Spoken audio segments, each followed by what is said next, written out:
In this video, we'll discuss about eczema and your emotions.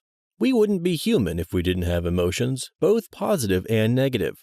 When we suffer from eczema, however, our unresolved emotional life can cause havoc. Taking care of the self becomes critical to our skin health. Every person is different, and every self-help method may not work for every person, but it is worth the time to experiment and determine what methods work best at elevating your positive feeling and eliminating the negative, triggering emotions. Exercise is one of the best ways to relieve stress. You don't need to join a gym, although that is one way of getting some exercise. You can simply walk, swim, play tennis, or engage in any other physical activity. Try climbing the stairs instead of taking the elevator. 2 hours of exercise a week is highly recommended. More than that is even better. Exercise provides an added boost to the immune system, which is important for eczema control. The only problem with exercising when you have eczema is that sweating can deprive the body of much-needed moisture. This can be very drying for the skin and can start an itch cycle. That does not mean you should be avoiding exercise. Simply do low-impact exercises that won't have you sweating. Be sure to apply plenty of body lotion after your shower. Speaking of showers, lukewarm showers dry out the skin far less than hot showers. If you jog, do so during the early morning or evening hours, when the sun is less intense and you will sweat less. Wear loose clothing while exercising. Spandex may look sexy if you have the curves, but it can irritate your skin. Loose cotton clothes are the best next to the skin. The connection between eczema and diet is still ongoing and will be discussed at greater length in another chapter.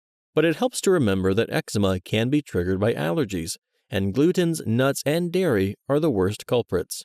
Many people have found that processed foods can worsen eczema system. To ensure that you are allergy-free, have your doctor perform the standard patch tests. There is great value in daydreaming. First of all, when you daydream, you are actually focused on your inner fantasy. The more your mind is focused, the less negative, anxiety-producing thoughts will enter. In addition, this is the state of mind that allows solutions to problems to flow naturally, thus providing you with answers to problems that have been causing anxiety. Therapy, especially cognitive behavioral therapy, has proven extremely successful in treating anxiety and depression. While you should be consulting with a dermatologist, consider also seeing a psychotherapist. Therapy can be a very effective way of discovering the emotional triggers that cause eczema to flare up. Sometimes getting at the root of these triggers can be difficult, and a trained therapist can help you with some insight. We've already made the connection between skin and emotions, such as anxiety and depression. However, sometimes emotions are repressed. There are thoughts we don't want to face, such as anger, so it's easier to pretend these thoughts don't exist. Unfortunately, these emotions don't simply disappear because we refuse to acknowledge them. For many who suffer from repressed anger, the emotions go straight to the skin. In a hospital study involving 128 patients, it was found that the 27 patients who had eczema experienced worsening of symptoms whenever they were faced with frustration. As an eczema sufferer, ask yourself, do you frequently feel numb, shut off from your feelings? Do you frequently pretend to be happy when you're really feeling down? Do you rarely or never share your feelings with another person? Do you become easily irritated at the smallest things? Do you passively agree with people rather than expressing your own opinion? Do you keep busy every moment of the day? Make work busyness can keep feelings repressed. If you answered yes to any or more of the above questions, chances are excellent you are suffering from repressed anger. The good news is you can do something about it and release the emotional triggers. You'll see the results on your skin. Repressed anger is like excess baggage you've been carrying around while strutting uphill. It's a heavy load to carry. At some point, your body will make its displeasure known, and one of the ways it lets you know something is wrong is by attacking the skin with eczema. We have mentioned the importance of pinpointing your emotional triggers. When we are in denial, psychotherapy can be extremely helpful with this, but one clue may be that you insist you never get angry. The fact is, we all get angry at times. This is normal.